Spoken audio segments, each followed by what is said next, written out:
Unroll an old chart across a table, not a printed one, a hand-drawn portolan on stiff vellum, the coastlines inked by someone who had actually sailed them, the compass roses bleeding gold at the edges, the interior of every continent left deliberately blank because no one aboard a ship cared what happened inland. Now find the Caribbean. Start at Port Royal on the southern lip of Jamaica, a town so rich and so violent that preachers on both sides of the Atlantic called it the wickedest city on earth. Slide your finger north and west to Tortuga, a hook of rock off the coast of Hispaniola with a harbor that could hide 60 ships. Then east, across the Windward Passage, past Santo Domingo, and up through the shallow green maze of the Bahamas to a sandbar town called Nassau. Then keep going, out past the Carolinas, where the Outer Banks swallow ships whole. Across the Atlantic to the Guinea coast, where slave forts squatted on the sand and merchant hulls sat low in the water with cargo worth more than a nobleman's estate. And finally around the Cape and up into the Indian Ocean to a scrappy little island off Madagascar called Île Sainte Marie. Draw a line connecting all of it, and you have not drawn a trade route. You have drawn something closer to a nervous system, because at every one of those points, in taverns and careening beaches and the great cabins of stolen ships, men who were legally dead the moment they were recognized sat down together and made decisions about who they would hunt, about who they would not hunt, about which of them was in charge and for how long, and what would happen to him if he stopped being useful. Hollywood took that and turned it into the Brethren Court. 9 pirate lords, 9 pieces of 8, a great chamber lit by candles, a vote to release a sea goddess. It's a wonderful invention. It is also almost entirely an invention. But here's the part that gets left out. The real thing was stranger. There were councils. There were assemblies of captains. There were formal agreements between fleets that could put more guns on the water than most colonial governments could muster in an emergency. And they did not meet in a mythical hall. They met on a beach in Panama, in a harbor in the Bahamas, on a captured slaver anchored off the coast of Africa. And when they voted, the results reshaped empires. This is what the pirate councils actually were, how they governed, and why every single one of them collapsed. To understand a council of pirates, you first have to understand that pirate ships were already miniature republics before any two of them ever met. On a legal vessel, the chain of command was vertical and absolute. A Royal Navy captain answered to the Admiralty. A merchant captain answered to his owners. Everyone below them answered to the lash. A sailor had no vote, no appeal, no contract worth the paper it was written on, and no legal standing to complain about any of it. A pirate crew inverted the entire arrangement in one step. Before sailing, every man signed articles. Those articles specified how plunder was divided, what a lost arm was worth in coin, how disputes would be settled, and crucially, that the captain served at the pleasure of the crew. He commanded absolutely, in battle and in chase. Outside those moments, he was one voice among many, and the quartermaster stood between him and the men as an elected check on his authority. So when 2 pirate ships met at sea and decided to sail together, they were not merging 2 dictatorships. They were federating 2 democracies. And federation, as anyone who has read a constitution knows, immediately raises questions that a single ship never has to answer. Whose articles govern the combined force? Who commands in a joint action? How is a prize split between crews of different sizes? Who decides when the consort ends? Those questions produced the council. The mechanism was simple, and it appears again and again in the records. When 2 or more crews sailed in company, the captains and quartermasters would meet, usually aboard the largest vessel, sometimes on a beach where everyone could see everyone else. They would hammer out a consortship agreement, a written document that functioned like a treaty between ships. Terms were negotiated openly. Crews were informed. In many cases, the crews themselves voted on whether to accept. The Buccaneers of the mid-1600s had already formalized this. Their agreements were called the chasse partie, borrowed from the language of legitimate shipping charters. Before a raid, captains gathered, argued over shares, agreed on compensation for the maimed, named a commander for the expedition, and set the rules for what happened if the fleet was separated by weather. Every man who intended to sail had to accept the terms or stay behind. That is not lawlessness. That is a coalition treaty negotiated by working men, most of whom could not read the document they were putting their mark on. The earliest true pirate council we can actually reconstruct in detail belongs to a man the English knighted and the Spanish still consider a war criminal. Henry Morgan was not, strictly speaking, a pirate for most of his career. He held privateering commissions from the governor of Jamaica, which made his raids technically legal under English law and entirely illegal under everyone else's. But the men he commanded were the Buccaneers of Tortuga and Port Royal, and they operated under Buccaneer rules, which meant Morgan could not simply issue orders to a fleet. He had to build consensus. In 1668, planning the raid on Portobello, Morgan called a council of captains. In 1669, before the assault on Maracaibo, he did it again. And in December of Before we go any further, I need to stop for a second, because what I've been showing you in these videos only scratches the surface. And I realized at some point that the full picture, the actual pirate code, word for word, the real punishment records, the exact treasure division shares, the ports that secretly funded them, it doesn't fit in a video. I put it all into one document, the Black Flag Codex. It's linked below, and the QR code is on your screen. Now, let's keep going. 1670, when he assembled the largest buccaneer force ever gathered in the Caribbean, roughly 38 ships and something close to 2,000 men, he convened what was effectively a constitutional convention on the island of Isla Vache, off the coast of Hispaniola. The captains argued for days. They debated targets. Cartagena was raised and rejected as too heavily fortified. Santiago de Cuba was considered. Panama City won, because Panama was where the silver from the Pacific mines crossed the isthmus on mule trains, and because taking it would be the single largest blow anyone had ever struck against Spanish America. Then they negotiated the split, and the document they produced is one of the most revealing pieces of paper in pirate history. Morgan, as admiral, would receive a fixed percentage of the total. Each ship's captain received a set number of shares proportional to the tonnage and guns he brought. The surgeon received a salary above his share because surgeons were irreplaceable. The carpenter received a bonus, and the injured were paid off the top before anyone else touched a coin, according to a schedule that specified different amounts for a right arm versus a left, a leg versus an eye, a finger versus a hand. That fleet crossed the isthmus on foot, starving, eating leather and grass, and burned Panama City to the ground in January 1671. And then the council failed in exactly the way councils always fail. The plunder came out to far less than expected. 2,000 men had marched through jungle for a haul that, divided, worked out to a pitiful sum per man. Accusations flew that Morgan had skimmed. He denied it. He also left Panama before the accounting was finished, sailed for Jamaica with the largest ships, and abandoned a substantial portion of his fleet on a hostile coast with no supplies. The alliance dissolved in mutual loathing. Several of the French captains never sailed with an Englishman again, and the Buccaneer coalition, the most powerful non-state naval force in the Western Hemisphere, was finished as a unified body within a year. That pattern, spectacular success followed by immediate fragmentation over money, is going to repeat. Watch for it. The second great experiment in pirate government was not a council at all. It was a republic, and it lasted just long enough to terrify London. Nassau sits on the north coast of New Providence Island in the Bahamas. Its harbor is protected by a long barrier island with two entrances, one deep enough for shallow draft sloops and too shallow for a Royal Navy man-of-war. That single geographic accident is the reason it became what it became. A pirate sloop could slip in and out. A warship sent to punish them could not follow. By 1715, the town was already half abandoned by legitimate authority. The Spanish had sacked it repeatedly. The proprietors who legally owned the colony had stopped bothering to govern it, And that year, a Spanish treasure fleet wrecked on the Florida coast in a hurricane, scattering millions in silver across shallow water within easy reach of anyone with a boat and no scruples.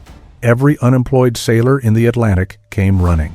The War of the Spanish Succession had ended 2 years earlier, dumping tens of thousands of trained fighting seamen onto docks with no work and no prospects. Nassau absorbed them. At its height, somewhere between 1,000 and 2,000 pirates operated out of that harbor. There was no governor, no court, no garrison, no tax collector, no church that anyone attended. Contemporary accounts describe the beach as a permanent encampment of driftwood shelters and sailcloth tents. The sand littered with wreckage, the whole town stinking of tar, rum, and rotting fish. And it was governed. Loosely, informally, but genuinely. The mechanism was a rotating group of senior captains who commanded enough respect and enough guns that their opinions functioned as law. Benjamin Hornigold was the closest thing to a founding figure, an experienced privateer turned pirate who had been raiding out of New Providence since 1713. Around him gathered a circle that reads like a roll call of the Golden Age. Edward Thatch, who would become Blackbeard, served under Hornigold and learned his trade there. Charles Vane, violent and unpredictable. Jack Rackham, better known as Calico Jack. Samuel Bellamy, who called himself and his men free princes. Palsgrave Williams. Henry Jennings, who had led the first raid on the Spanish salvage camp and became Hornigold's chief rival. They did not meet in a great hall. They met in whatever passed for taverns, and on ships, and around fires on the beach, and the decisions they reached had real force. The most consequential decision they made was also the one that eventually destroyed them. Hornigold, a former privateer with lingering patriotism, insisted that the Nassau pirates should attack Spanish and French shipping only, and leave English vessels alone. His argument was practical as well as sentimental. Robbing Englishmen would bring the Royal Navy down on them. Robbing Spaniards was practically a public service. For a while, the policy held. It functioned as foreign policy, made by a body with no legal existence, and enforced by the simple fact that a captain who violated it would find no welcome in the harbor. But the younger men hated it. Bellamy, in particular, argued that a pirate who observed national loyalties was not a pirate at all, but a servant with better hours. Prizes were prizes. The distinction was a rich man's fiction. In November of 1716, Hornigold's own crew voted him out of command over exactly this issue. He was deposed by ballot on his own quarterdeck, and a majority of the men elected to sail under a young Welshman he had promoted himself. Blackbeard. There it is again. Democratic government, functioning exactly as designed, dismantling its own founder over a policy dispute. What Nassau produced, in its short life, was something genuinely unprecedented in the Atlantic world. A settlement where formerly enslaved men sailed as full crew members with full shares and full votes, where a man's origin mattered less than whether he could reef a sail under fire, where the articles of the ship were the highest law anyone acknowledged. Estimates suggest that on some Nassau crews, a quarter to a third of the men were of African descent, many of them liberated from captured slave ships and given a choice that no other institution in the hemisphere was offering them. It was not a paradise. It was filthy, drunken, violent, and it funded itself entirely through robbery and terror inflicted on people who had done nothing to deserve it. But it was self-governing, and for roughly 3 years, it worked. It also had an economy, which is the part nobody dramatizes. Stolen cargo is worthless until somebody buys it, and the Nassau captains built a distribution network that ran up the entire American seaboard. Corrupt merchants in Charleston, in Philadelphia, in New York, and Newport bought pirate goods at a discount and asked no questions about provenance.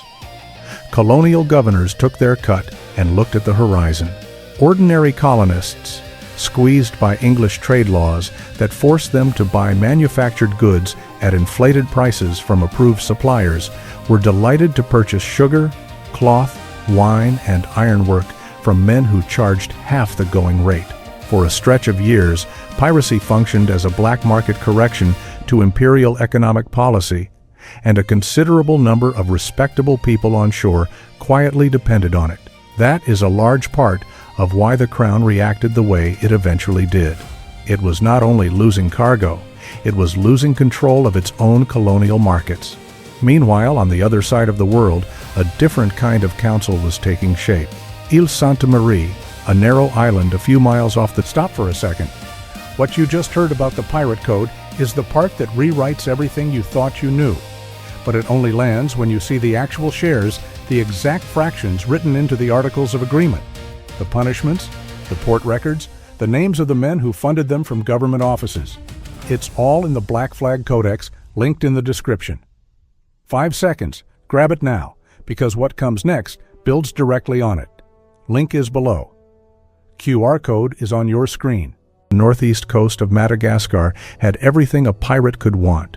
A deep sheltered harbor, fresh water, timber, a local population willing to trade, and, critically, a position astride the shipping lanes that carried the wealth of the Mughal Empire and the East India Companies between the Red Sea, India, and Europe. Pirates started using it in the 1690s. Adam Baldridge, a fugitive from Jamaica, set up a fortified trading post there and functioned as something between a harbor master and a fence, supplying ships with provisions and buying plunder for resale to New York merchants who asked no questions. He was, in effect, the administrative arm of a criminal enterprise spanning half the planet. What made Sainte Marie different from Nassau was distance. Nassau sat a few weeks' sail from the machinery of English power. Sainte Marie sat months away from anything on the far side of a cape that killed ships routinely. A decision made in London could not reach Madagascar in under half a year, and by the time it arrived, the men it concerned had usually moved on, died, or changed their names. That isolation gave the Indian Ocean captains a freedom the Caribbean men never enjoyed, and it produced an entirely different kind of coordination. Less a standing community than a rolling series of temporary alliances formed at sea, dissolved at anchor, remembered mainly in the ledgers of the fences who profited from them. The captains who used Sainte Marie coordinated in ways that look remarkably like fleet operations. In 1695, Henry Every sailed into the Red Sea and found himself in company with 5 other pirate vessels, including the Amity under Thomas Tew and the Pearl and the Portsmouth Adventure. Rather than compete, they formed a consort ship. Terms were agreed. Every ship, the Fancy, was the fastest and best armed, so he took overall command.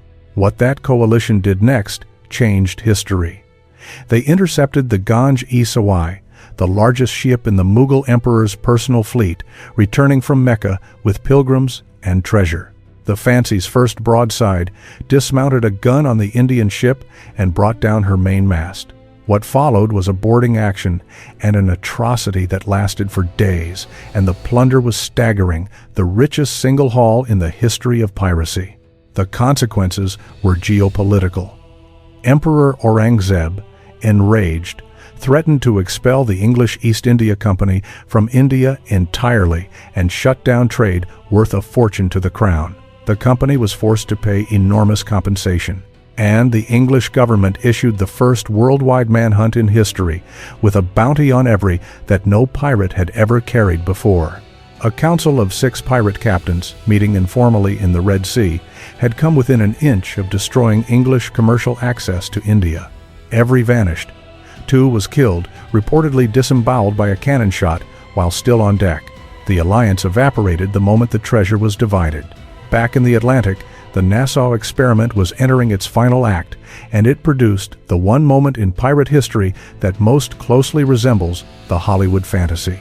In the summer of 1718, word reached the Bahamas that the Crown had appointed Woodes Rogers as the first royal governor of the colony. Rogers was not a bureaucrat. He was a former privateer who had circumnavigated the globe, taken a Manila galleon, and rescued the castaway who inspired Robinson Crusoe. He knew exactly what he was sailing into. He carried with him a printed proclamation from King George offering a full pardon, the Act of Grace, to any pirate who surrendered before a set deadline. The response in Nassau was the closest thing to a genuine council of war the Golden Age ever produced. The captains gathered and argued for days. Hornigold, already inclined toward respectability, favored accepting. So did a number of the older men who had privateering backgrounds and could imagine a life on the other side of the law.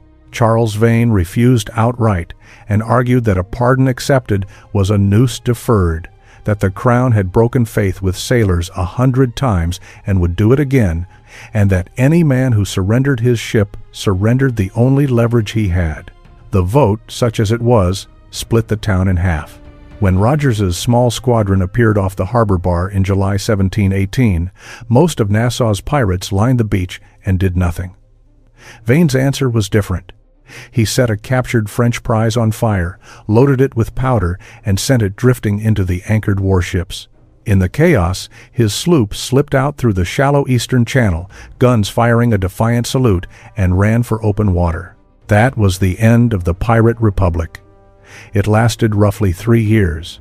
And here is where the story turns genuinely dark, because what happened next is the part the movies never touch. The pardoned pirates were put to work hunting the ones who refused. Hornigold, the founding father of Pirate Nassau, accepted his pardon and became a pirate hunter for Woodes Rogers.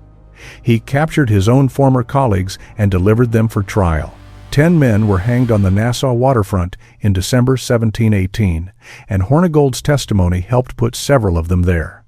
The council had voted, the minority had refused to accept the result, and the majority hunted them down. Vane's own end was equally instructive. Weeks after fleeing Nassau, his crew encountered a French warship. Vane, correctly assessing that the vessel outgunned them badly, ordered a retreat. His quartermaster, Jack Rackham, called it cowardice and demanded a vote. The crew sided with Rackham. Vane was deposed on the spot, put into a small sloop with 15 loyal men, and sent off.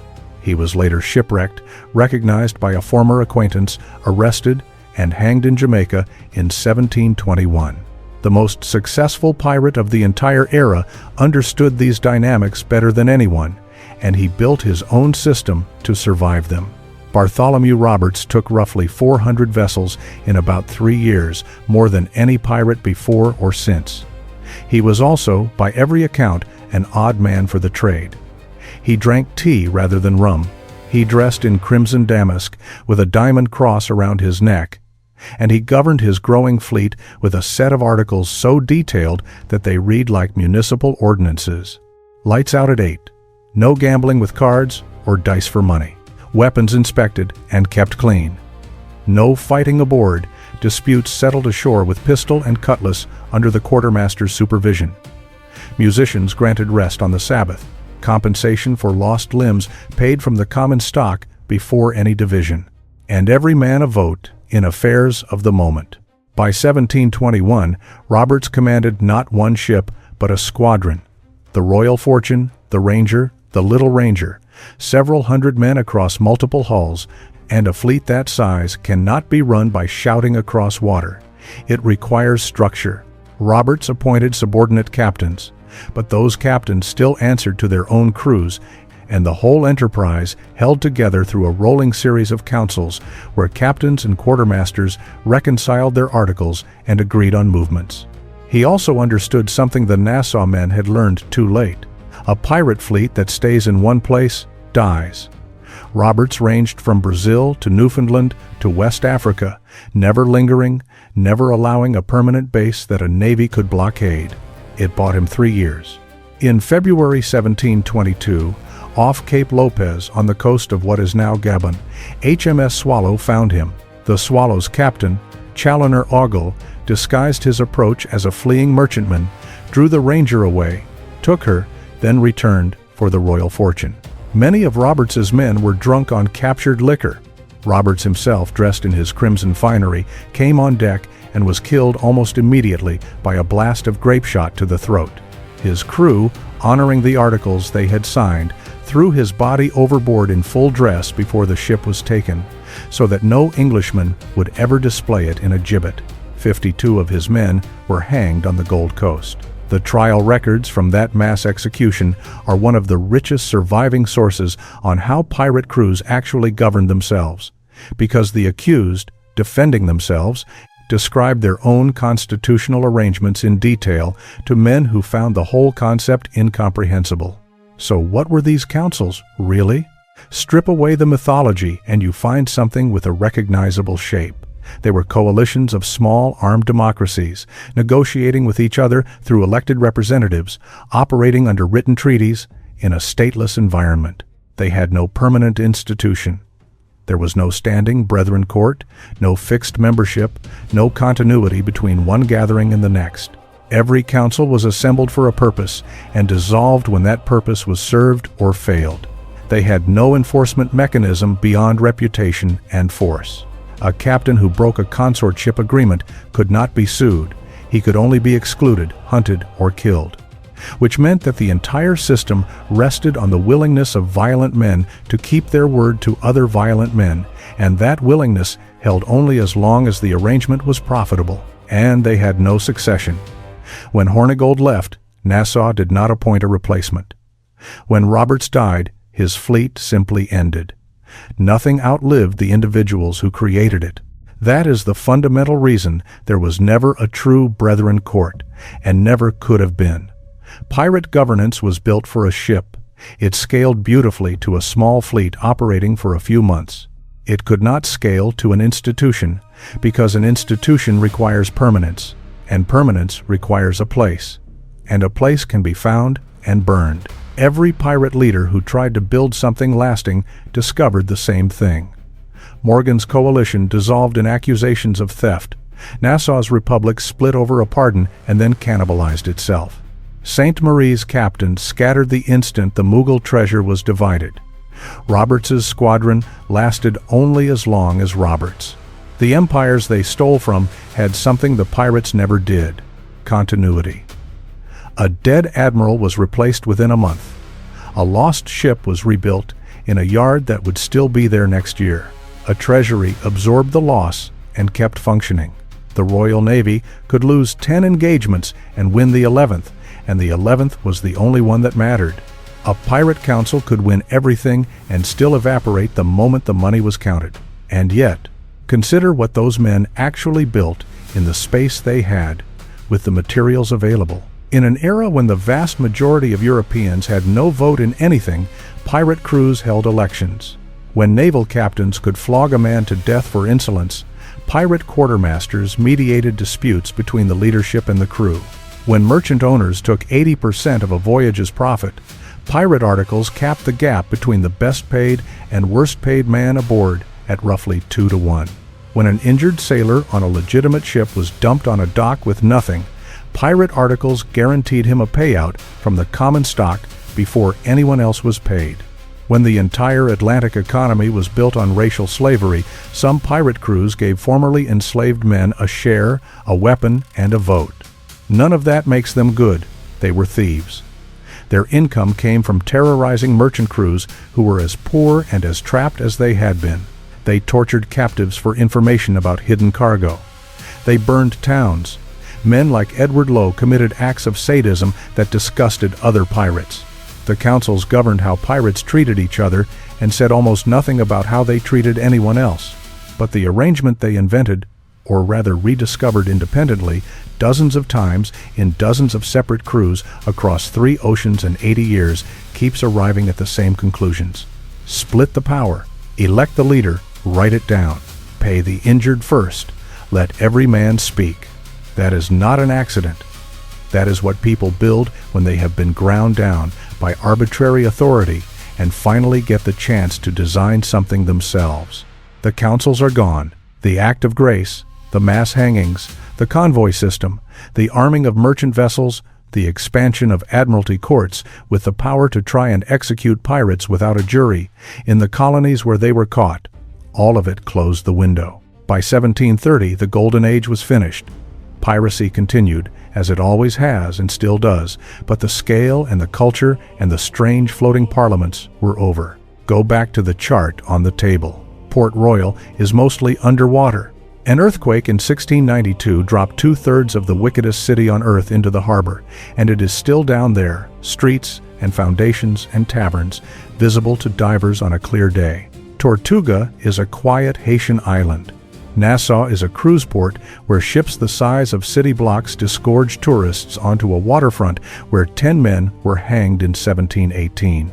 Sainte Marie has a pirate cemetery that people visit, the headstones worn smooth, at least one carved with a skull and crossbones. Cape Lopez is a working oil terminal. The places are still there. The water is the same water. What is gone is the specific set of conditions that made those councils possible. A vast ocean no navy could patrol, a surplus of trained fighting sailors with no employment, colonial governors who could be bribed, distances so great that news of a decision in London took 3 months to reach the Caribbean and 3 months to be enforced. Blank spaces on the map where a fleet could disappear. Fill in the blank spaces, and the councils have nowhere left to meet. They wrote no constitutions that survived. They founded no nations. They left behind a handful of trial transcripts, a few sets of articles copied down by prosecutors who thought them absurd, some consortship agreements in colonial archives, and a great deal of legend. But for a few decades, in the gaps between empires, men who owned nothing and were owed nothing by anyone sat down together and voted on how they would live. Then they sailed out and did it. And when it fell apart, as it always fell apart for the most human reason imaginable. They could not agree on how to split the money.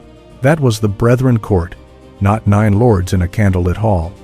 A few hundred desperate men on a beach, arguing, hands on their weapons, trying to build something fair out of the only thing they had left, which was each other.